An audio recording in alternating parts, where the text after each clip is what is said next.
অবস্থা কি হবে এটা তো বলছি যে হ্যাঁ ভোটের মধ্য দিয়ে জন্ম আর না ভোটের মধ্য দিয়ে তাদের মৃত্যু ঘন্টা অলরেডি বেজে গিয়েছে বাংলাদেশে।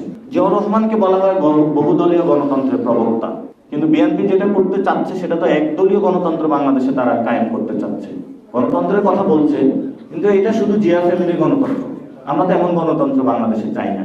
আর এই একদলীয় গণতন্ত্রের বাহিরে ধানের বিরোধী যে পলিটিক্স করবে, ওনার আসন বিক্রি করবে, যে কিনতে না চাইবে তাকে শুট করা হবে। তো এই ধরনের পরিস্থিতি আসলে আমরা বাংলাদেশে চলতে দিতে পারি না এবং চাইও না। আমরা আসলে বিএনপির এই জায়গাগুলোতে ক্রিটিক করে থাকি। এটা একটা ন্যাশনালিস্ট ফোর্স, তাদের সামনে অনেক সুযোগ এসেছিল, তারা সুযোগ কাজে লাগাইতে পারেনি। এখন আমাদের সামনে সুযোগ এসেছে, আমরা কাজে লাগাইতে চাই। বিএনপি বারে একটাই কথা বলবো যে কিছু লোক আছে না, নিজের নাক কেটে অপরের যাত্রা ভঙ্গ করে। বিএনপির হলো এই অবস্থা, নিজের ক্ষতি করে হলো বাংলাদেশের জনগণের ক্ষতি করতে আসছে তারা।